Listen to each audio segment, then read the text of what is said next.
One wall, one artist, one outraged HOA. When Cassandra Bloom's masterpiece became a local spectacle, it ignited a war of wills in a quiet Santa Fe community.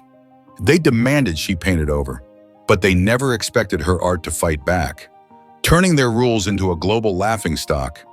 You won't believe how this color clash explodes. Don't miss what happens next. The letter, stark white against the riot of color that was Cassandra Bloom's front door, felt like a declaration of war. Not that Cassandra was easily intimidated. At 36, with a mane of tangled black hair often streaked with whatever paint was her current obsession, and a wardrobe that screamed, "Don't categorize me," she was the human embodiment of a contemporary art piece. Challenging, unconventional, and utterly unapologetic. But the crisp, officious language of the Homeowners Association, signed by one Marty Briggs, head of architectural compliance, managed to ignite a spark of pure, unadulterated fury. "Your property," it read, the black ink seeming to sneer from the page, "located at 17 Prickly Pear Lane, has been cited for a violation of Covenant 7.3, exterior paint and aesthetic harmony. The color scheme applied to your western-facing wall is deemed excessively vibrant and not in keeping with the established community palette."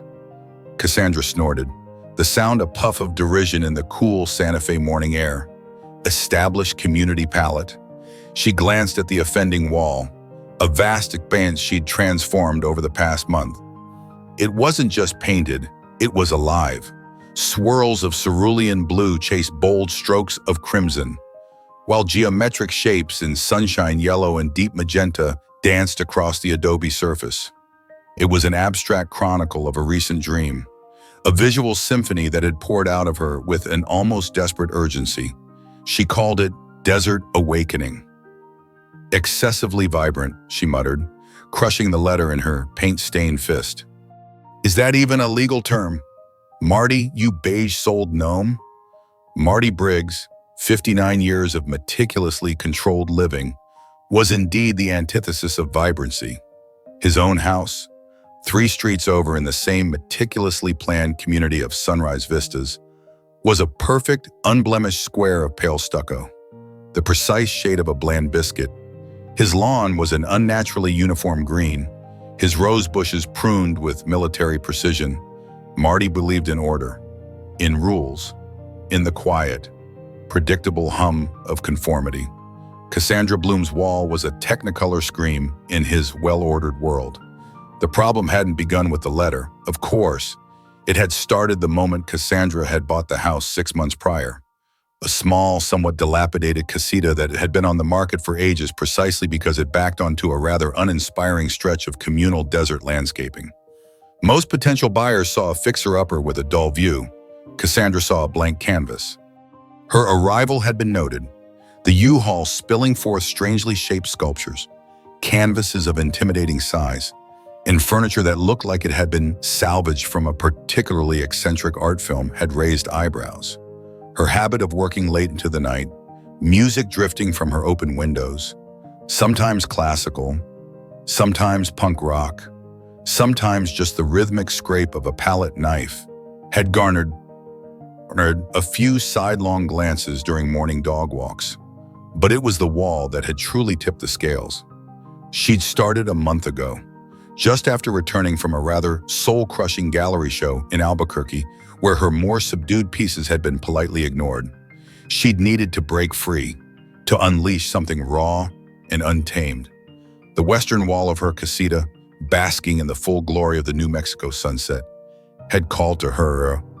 At first, the neighbors had been curious. Mrs. Henderson from across the street, a sweet, elderly woman who mostly kept to herself, had even offered her a glass of iced tea one scorching afternoon. "Quite the project, Mom dear," she'd said, her eyes wide as she took in the initial bold outlines. But as the colors intensified, as the abstract forms took shape, curiosity in some quarters had curdled into concern, then outright disapproval. Whispers had started at the community pool, then escalated to pointed comments at the HOA's monthly suggestion box, a box Marty Briggs checked with religious zeal. The suggestion box had quickly become the Cassandra Bloom's wall complaint department. "It's giving me migraines," one anonymous note had claimed. "My poodle is scared to walk past it," insisted another. "This isn't Taos in the 60s, a particularly indignant resident had scrawled. "This is Sunrise Vistas." Marty Briggs, a man whose idea of daring was switching from Earl Grey to English breakfast tea, had felt a thrill of righteous purpose. This was exactly why the HOA existed, to protect the community from people like Cassandra Bloom and walls like Desert Awakening. He had gathered his evidence, photographs taken from a discreet distance, printouts of the HOA covenants highlighted with a yellow marker, and a growing sense of his own importance. The official warning letter was just the first salvo. Cassandra knew it. She also knew that established community palette was HOA speak for 50 shades of beige, taupe, and desert sand. Her wall was an act of defiance, not just against the HOA, but against the creeping blandness she saw seeping into the world. She smoothed out the crumpled letter, a cynical smile playing on her lips. "All right, Marty," she whispered to the empty desert air. "You want a war over color? You've got one." But she wasn't just fighting for a wall, she was fighting for the right to drench the world in her own unique hues, one excessively vibrant masterpiece at a time. The battle lines had been drawn, not in sand, but in scarlet and blue. Cassandra didn't just ignore the letter, she incorporated it. The next morning, residents on their pre-dawn power walks were greeted by a new addition to Desert Awakening. Taped carefully to a section of the wall painted a defiant, almost luminous orange, was Marty Briggs' violation notice, now framed by an intricate, mocking filigree of painted thorns and ironic, miniature beige squares. It was less a direct confrontation and more a piece of performance art, a silent, colorful rebuttal.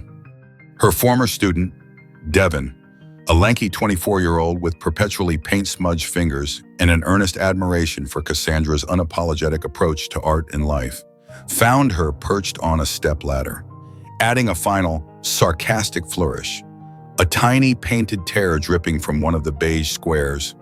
"Subtle, Cass, real subtle," Devin said, a grin spreading across his face as he handed her a steaming travel mug of coffee.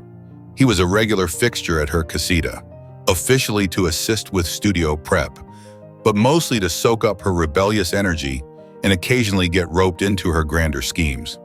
Cassandra took a grateful sip. "Subtlety is for the beige-hearted.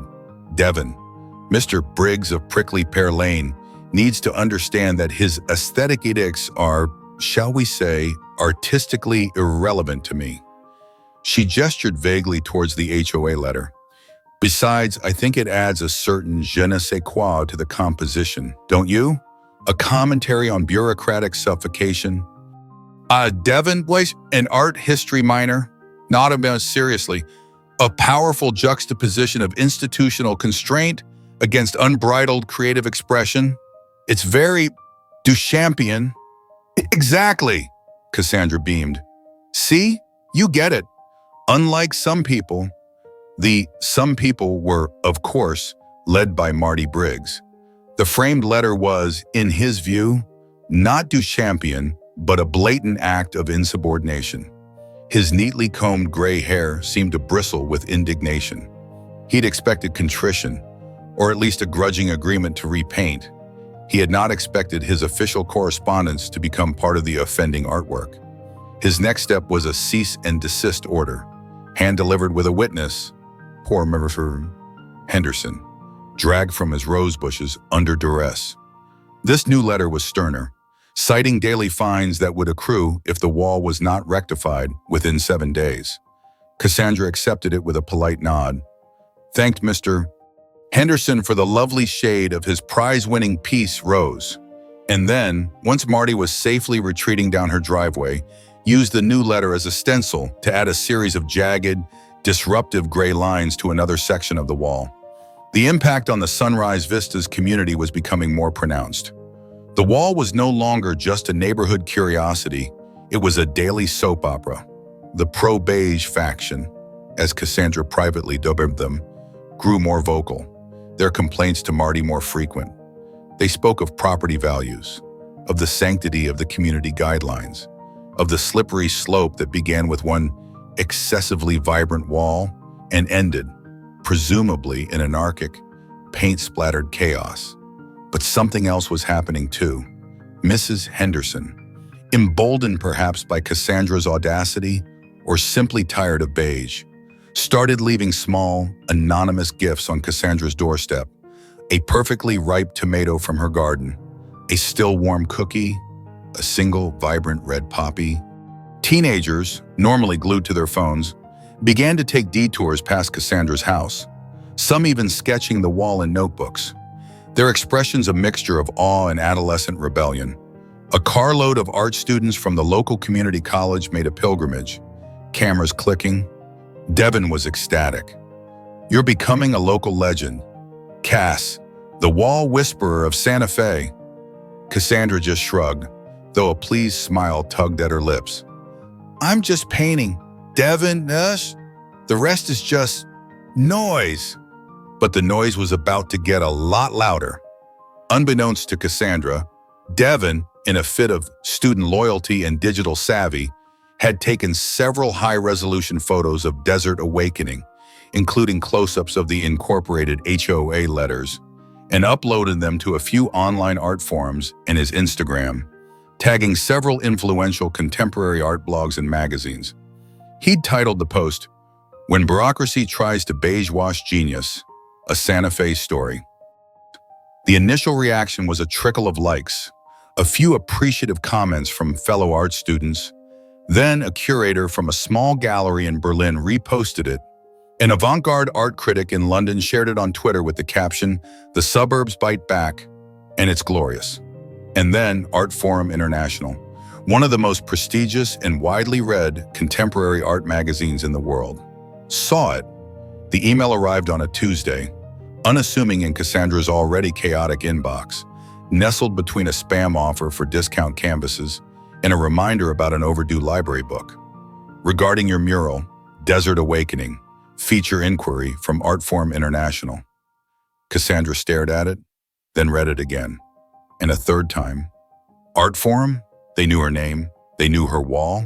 She'd submitted portfolios to them countless times over the years, always to receive polite, form letter rejections, or more often, a resounding silence. The email from a senior editor named Julian Vance expressed immense interest in the bold, site-specific installation and its fascinating dialogue with community conformity. He mentioned the powerful visual narrative and the refreshing audacity of the piece. He wanted to know more. He wanted to arrange a photographer. He wanted to feature it in their upcoming issue on Art as Protest. Cassandra felt a dizzying wave of something she hadn't allowed herself to feel in years, a fragile, fluttering hope. This wasn't just local gossip or a few online likes. This was ArtForum. This was the kind of recognition artists like her dreamed of, the kind that could change a career, validate a lifetime of struggle. She looked out the window at her vibrant, controversial, HOA-condemned wall. Marty Briggs's threats of fines and forced repainting suddenly seemed very, very small. The game had just changed, dramatically. The twist wasn't just that her wall was gaining attention, it was that the very authority Marty Briggs was trying to impose was about to be dwarfed by an international spotlight, one that celebrated exactly what he sought to extinguish. Her private battle was about to go public, on a scale neither she nor Marty could have ever anticipated. The arrival of Julian Vance's chosen photographer, a chic, no-nonsense woman named Lena Petrova, who flew in from New York with an assistant and an alarming amount of equipment, was an event in Sunrise Vistas. Lena, dressed head to toe in art world black, surveyed Desert Awakening with an appraising eye, her expression unreadable. She then proceeded to direct a photo shoot that lasted 2 full days, her commands echoing down Prickly Pear Lane, much to the consternation of the pro-Beige faction and the utter fascination of everyone else. Cassandra, initially a little intimidated by Lena's professional intensity, soon found a kindred spirit. They talked about color theory as Lena's assistant wrestled with a giant reflector, about the Santa Fe light, about the sheer audacity of painting a house wall like a canvas intended for MoMA. "It's a statement, darling," Lena declared, snapping photos of Cassandra standing proudly, arms crossed, before her creation. "And the world needs more statements, fewer whispers." Marty Briggs watched the proceedings from a distance, his face a mask of thinly veiled fury. He'd seen Lena's expensive rental car, the sophisticated equipment, the quiet deference of her assistant. This wasn't some local newspaper photographer. This was serious. He'd even tried to intervene, marching over with a copy of the HOA bylaws, intending to inform Miss Petrova that commercial photography was strictly regulated within Sunrise Vistas.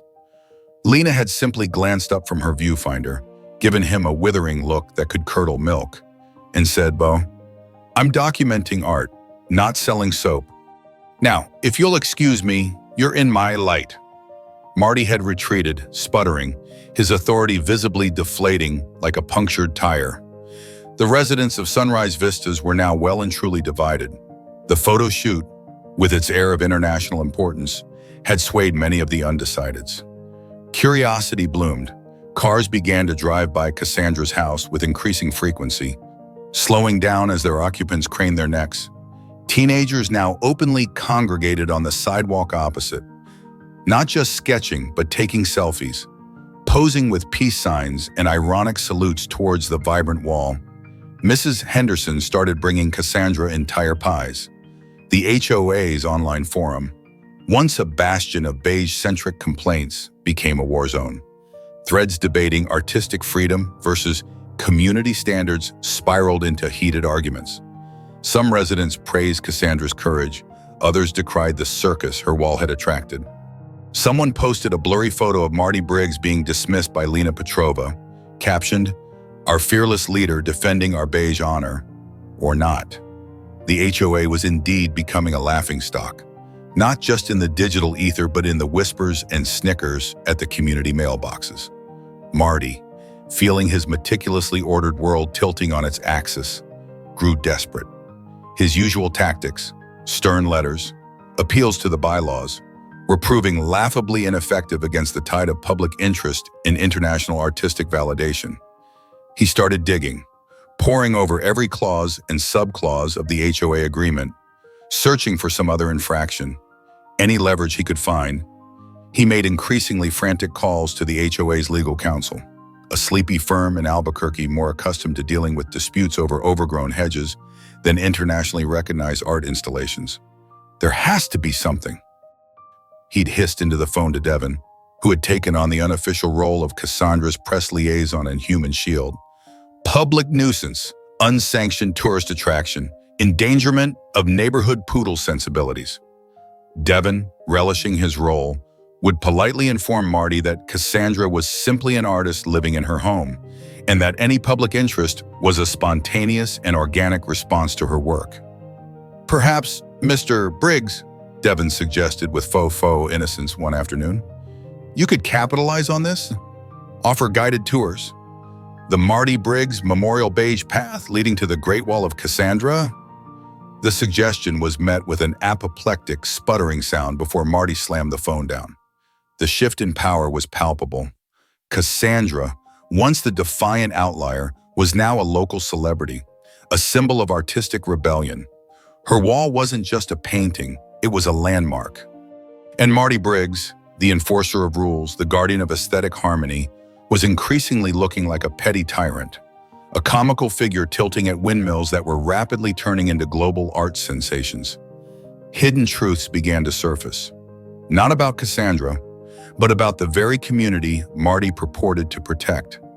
It turned out Mrs. Henderson had secretly always wanted to paint her own mailbox purple, but had been too intimidated by the HOA.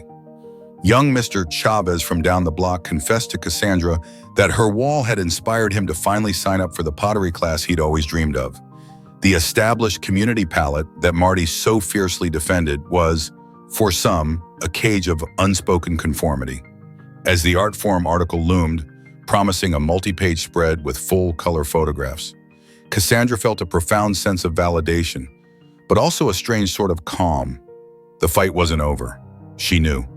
Marty was too entrenched, too personally invested in this war of wills to simply give up. But the terms of engagement had fundamentally changed. She was no longer just fighting for her wall.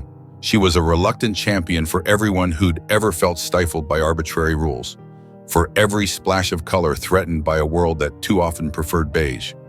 One evening, as the sun set, casting desert awakening in hues of fire and gold, Devin found Cassandra sitting on her porch, sketching in a small notebook. The street was quiet for once. "What are you drawing?" he asked. Cassandra smiled, a genuine, unburdened smile. "Plans for the other walls," she said. The international spotlight hadn't just validated her art, it had emboldened her spirit. The resistance had not only been met but had sparked a broader revelation. That conformity was fragile, and true art, in all its vibrant glory, had a power that no HOA covenant could ever truly contain.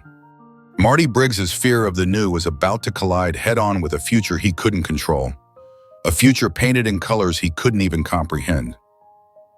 The ArtForum International issue featuring Desert Awakening landed with the kind of impact usually reserved for seismic events.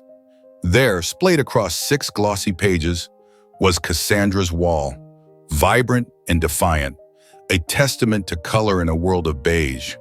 Lena Petrova's photographs were masterful, capturing not just the art itself but the spirit of rebellion, the subtle humor of the incorporated HOA letters, and the raw, untamed beauty of the New Mexico landscape that served as its backdrop.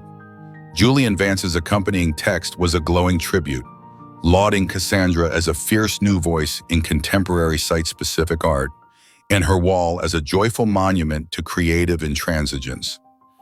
The effect on Santa Fe, and specifically on Sunrise Vistas, was instantaneous and overwhelming. What had been a trickle of curious onlookers became a steady stream, then a veritable flood. Cars with license plates from Arizona, Colorado, even California, crawled down Prickly Pear Lane. People posed, they Instagrammed, they blogged. Local news crews, initially slow to the story, now clamored for interviews. A tour bus company unofficially added the Rebel Wall of Santa Fe to its itinerary. Sunrise Vistas, once a quiet enclave of manicured lawns and muted tones, was now firmly on the map, a minor international art destination. Cassandra, overwhelmed but invigorated, found herself giving impromptu tours, explaining her color choices and the symbolism behind the abstract shapes to wide-eyed tourists and aspiring art students. Devin, now acting as a de facto crowd manager and occasional interpreter for the European tourists who arrived speaking enthusiastic but broken English, reveled in the chaos. He even set up a small, discreet donation box near the sidewalk, labeled for the preservation of future vibrancy. With proceeds, he declared, going towards more paint and perhaps a legal defense fund. Just in case, Marty Briggs, however, was not among the admirers. The art forum spread, the ensuing media frenzy, the transformation of his orderly neighborhood into a public spectacle, it was all a personal affront, a public humiliation. His carefully constructed world of rules and regulations had not just been challenged, it had been spectacularly, globally, ridiculed. The daily fines he was still dutifully, impotently, mailing to Cassandra, who now used them as canvases for miniature, abstract paintings she gifted to particularly enthusiastic visitors, were a joke. His authority within the HOA was in tatters. At the last emergency meeting, called by Marty to discuss the escalating crisis of public order, more residents had shown up wearing brightly colored clothing than his usual beige-clad supporters. The motion to forcibly repaint Cassandra's wall had been voted down, accompanied by poorly suppressed giggles. But Marty was a man wedded to his convictions. However misguided, he couldn't accept defeat. In a final, desperate act of bureaucratic warfare, he unearthed an obscure, almost forgotten city ordinance from 1978 regarding public art installations, requiring a permit from the City Arts Council, a permit Cassandra naturally did not possess. It was a long shot, a technicality, But it was all he had left.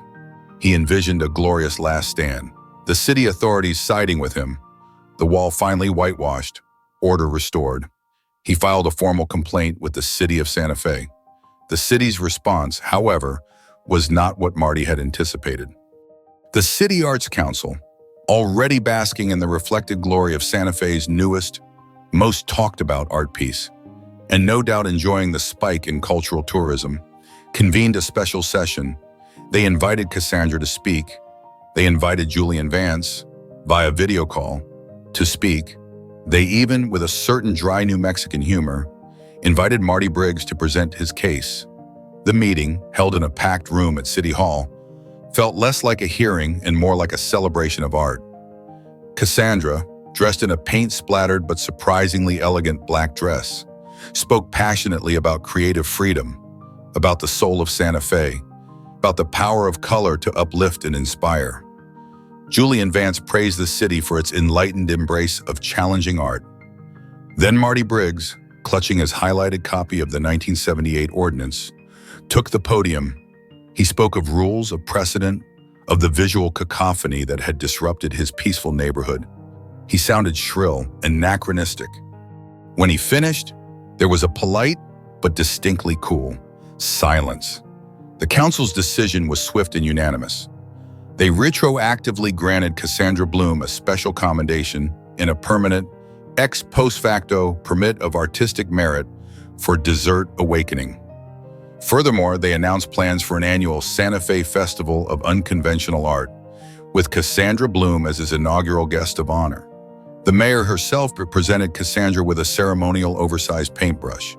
Marty Briggs didn't stay to hear the applause. He slipped out of the room, his face ashen. The next day, a for sale sign appeared in front of 17 Prickly Pear Lane.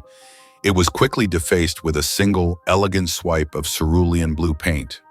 The following week, Marty Briggs tendered his resignation from the HOA, citing irreconcilable artistic differences.